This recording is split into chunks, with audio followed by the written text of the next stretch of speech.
belajar tentang pemanfaatan dan pengembangan kecerdasan artifisial melalui prompt engineering. Ada yang sudah pernah menggunakan AI? Ada. Digunakan untuk apa? Mencari jawaban. Mencari jawaban. Apa lagi? Curhat.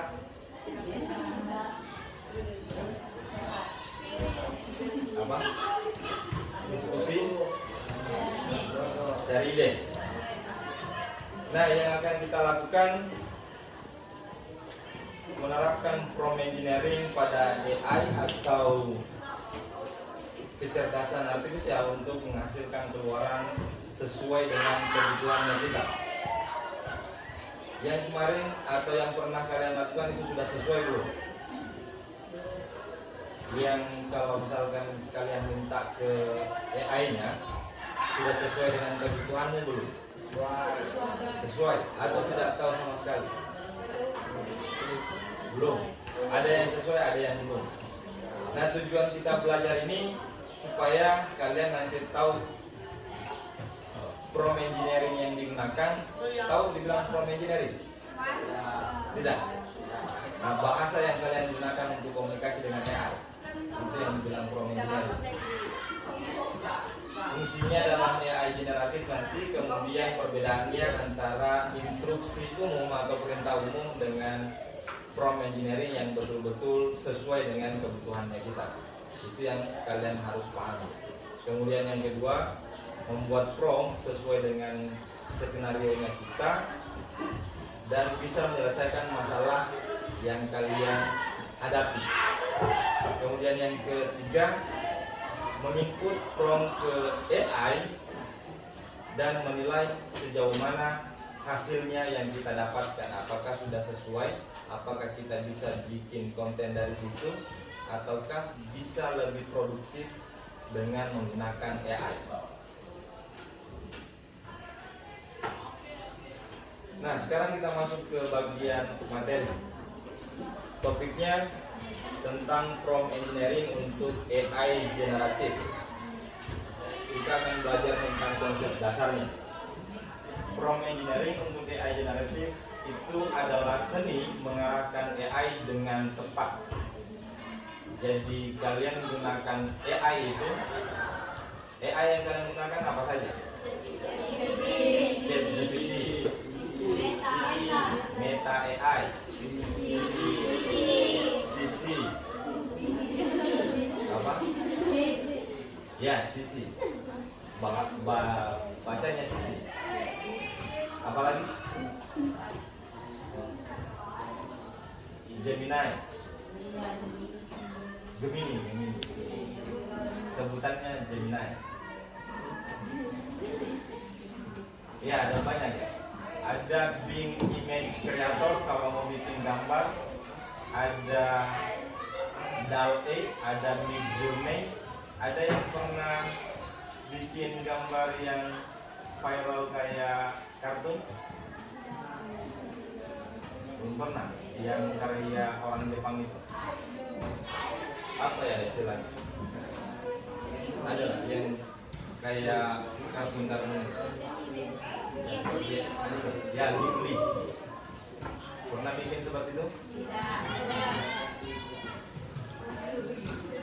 Nah, sekarang seharusnya kalau kita bicara tentang prompt engineering atau AI, itu tidak melulu semua yang di AI itu benar. Kita harus luruskan, kita harus koreksi, kemudian kita harus arahkan dia ke arah yang lebih positif. Karena kalau tidak, biasanya AI itu karena dia punya sekumpulan data yang banyak, dia hanya ambil kemudian kasih kalian. Nah, kalian kalau misalkan tidak punya cara untuk menganalisa, maka kalian hanya akan tiru saja itu. Padahal informasinya belum tentu benar. Nah, konsep dasarnya, apa itu prompt engineering? Sederhananya, prompt engineering itu disiplin ilmu yang berfokus pada perancangan, pengembangan, dan optimalisasi prompt. Prompt itu adalah instruksi yang diberikan kepada AI untuk mendapatkan hasil yang diinginkan. Prompt itu bahasa yang kita gunakan di dalam ChatGPT misalkan seperti itu. Jadi contohnya mana? Ini, berikan saya penjelasan tentang sejarah kelas 12, misalkan seperti itu, atau sejarah kelas 10, atau peristiwa G30 SPKI.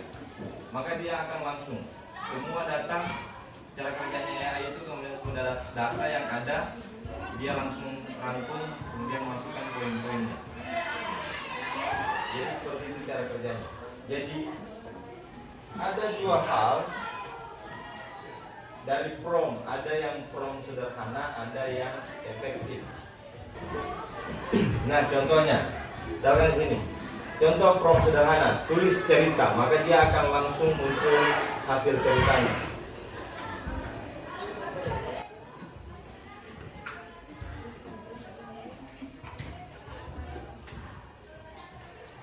Beda halnya dengan ketika misalkan kita beri perintah tulis cerita pendek fantasi sekitar 500 kata tentang seorang penyihir muda yang menemukan artefak kuno di hutan ajaib dan harus menggunakan untuk menyelamatkan kerajaannya dari ancaman naga serta elemen plot twist dan akhir yang memuaskan.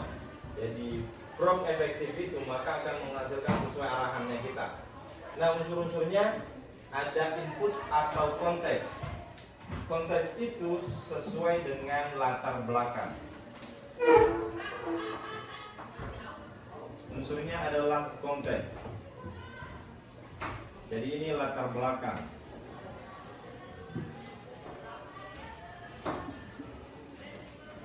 Salah satu contohnya seperti ini. Satu, misalkan kalian meminta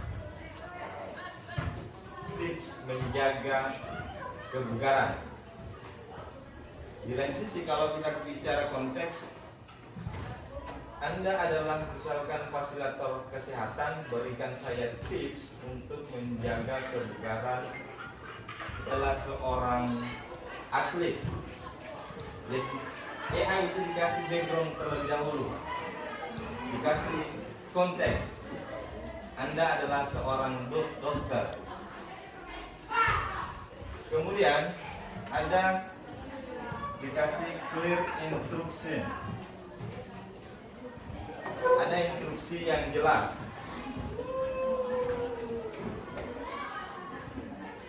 Dia harus ringkas, kemudian lugas dan tidak ambigu. Tahu ambigu toh? Di bahasa Indonesia belajar tentang ambigu, ambigu kata.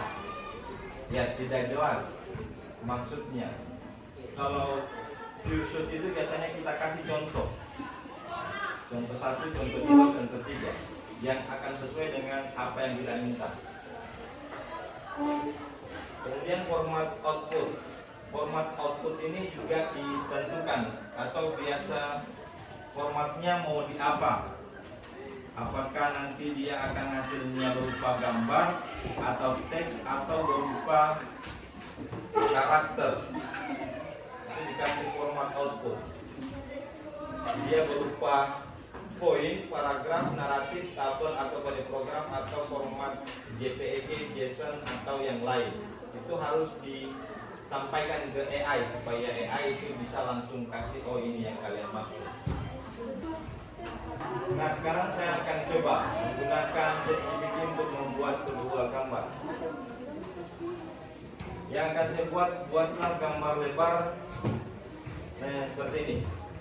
Punya pixel latar belakang paralaks 2 dimensi dalam game side scrolling. Jadi akan kita coba kemudian menjadi 50% transparan.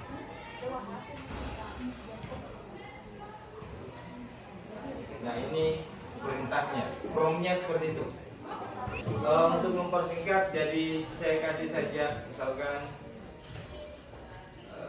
teman sebangku saja, bersama teman sebangku supaya cepat. Tambahkan kalimat apa? Ajakan, kalimat ajakan. Ini hasilnya. Yang nggak ada di sini. edit nih. Yang mana yang itu atau yang satunya? Yang satunya. Nggak ada sih. Iya, olah juga. Itu saya kan ini. Itu Yang jelasnya dari prom awal.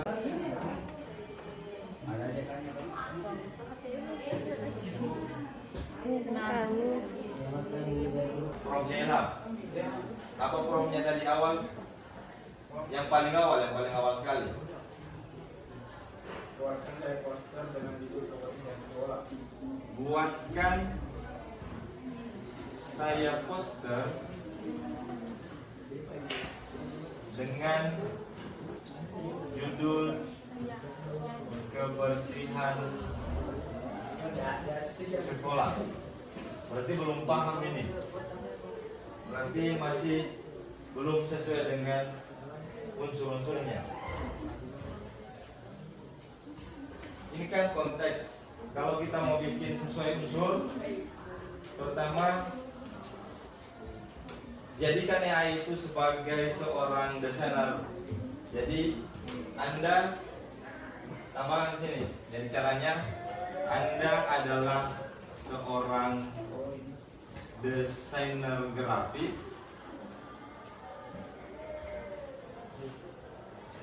Buatkan saya poster dengan judul kebersihan sekolah. Nah, kemudian tambahkan lagi kebersihan sekolah dengan tidak usah judul, dengan tema. Misalkan dengan tema kebersihan sekolah. Terus kasih masuk ini. Gaya desainnya Ghibli, misal animasi Ghibli.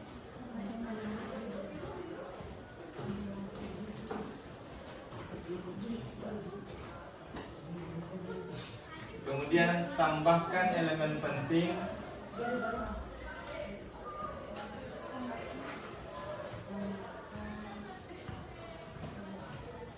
elemen pentingnya yang apa?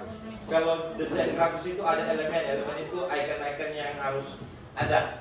Apa yang berkaitan dengan kebersihan sekolah? Ya, sebutkan elemen itu yang harus ada. Misalkan background sekolahmu, kemudian ada sapu, ada alat ini. Sebutkan itu elemen yang harus penting, harus ada dalam poster itu. Kemudian gunakan warna, tambahkan lagi warna dominan. Warna dominannya apa?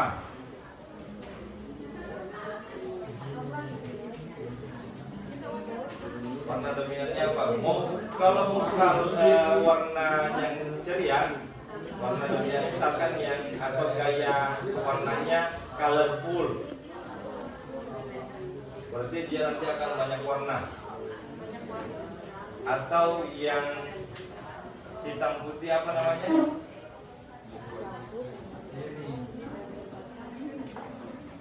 Monokrom. Atau misalnya monokrom. Atau yang gayanya flat. Kemudian terakhir outputnya. Begini. Cara tadi kan sudah ada hasilnya ya, toh? Dan rata-rata hasil gambarnya sudah bagus tapi typo.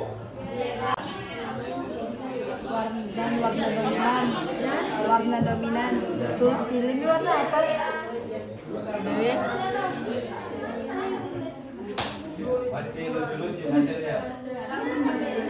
Jelek. Sudah dengan tema. Kemudian hasil dan evaluasi iterasi. Hasilnya gambar yang pertama kali muncul. gambar tuh. Assalamualaikum warahmatullahi wabarakatuh. Waalaikumsalam warahmatullahi wabarakatuh. Oke, baik, di sini kita akan mempresentasikan hasil ketiga poster kita. Dengan prompt awal, buatkan saya poster dengan tema kebersihan sekolah. Tujuannya untuk membuat poster. Gaya desain animasi Ghibli, tambahkan elemen penting seperti sapu, sendok sampah, dan tempat sampah. Warna dominan warna hijau. Dapat kita lihat pada gambar pada poster pertama. kelebihan dan kekurangan poster tersebut. Kekurangan poster tersebut pada judul seperti dengan poster pertama, buatkan saya poster dengan tema kebersihan sekolah dengan gaya desain animasi Ghibli. Elemen penting seperti pada poster pertama. Kekurangan pada poster tersebut pada teks ajakan juga tidak tentara tulisannya tidak jelas. Pada poster ketiga, prom awalnya, buatkan saya poster dengan tema kebersihan lingkungan sekolah. Tujuan sama dengan poster sebelumnya, dengan gaya desain animasi Ghibli. Tambahan elemen penting juga sama dengan poster sebelumnya. Kekurangannya pada judul poster yang tidak sesuai. Di sini kami akan mempresentasikan hasil 3 poster kami. Pada poster pertama kami pakai from awal bikin poster tentang kebersihan sekolah.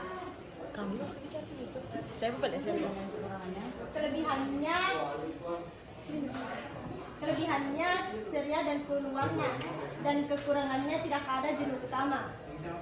Pada gambar kedua kami menggunakan from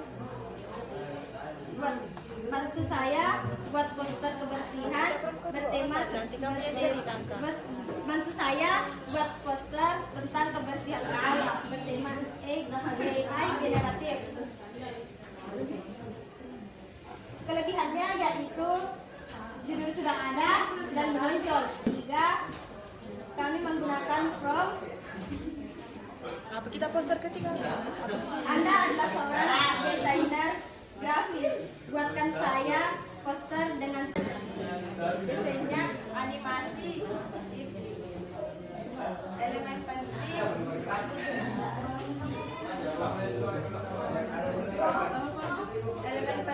ada sapu, tempat sampah, dan siswa yang sedang membersihkan.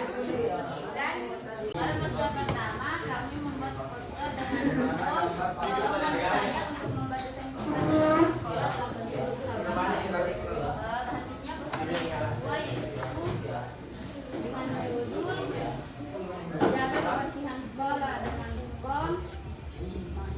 Sebuah poster kebersihan sekolah berwarna-warni menampilkan siswa-siswi ceria yang sedang membuang sampah ke dalam tempat sampah di halaman sekolah. Teks besar dan jelas pada poster bertuliskan yang ciptakan masih ada perlu perubahan, jadi perlu berjenjang, jangan from awal terus. Jadi perlu diperhatikan. Yang paling dominan tadi, yang paling bagus yang ini. Ternyata kalau untuk yang typical desain flat itu bagus seperti ini, simple flat. Tapi kalau yang detail kayak gitu seperti ini, maka selalu hasilnya typo. Bukan jelek tapi typo tulisan, tapi kalau gambar dia lebih bagus. Tapi kalau yang seperti ini simple sederhana, dia akan jadi lebih bagus. Dan ke depan kalau di rumahnya kalian silakan dites-tes, nanti kita minggu depan kita lihat lagi hasilnya seperti apa perbaikannya. Kan kalau dalam 1 hari itu fiturnya terbatas, besok bisa coba lagi. Jadi silakan dicoba terus di rumah, hasilnya silakan didokumentasikan. Oke, sekian untuk hari ini. Terima kasih atas atensinya semua, terima kasih atas semangatnya. Saya akhiri, wassalamualaikum warahmatullahi wabarakatuh.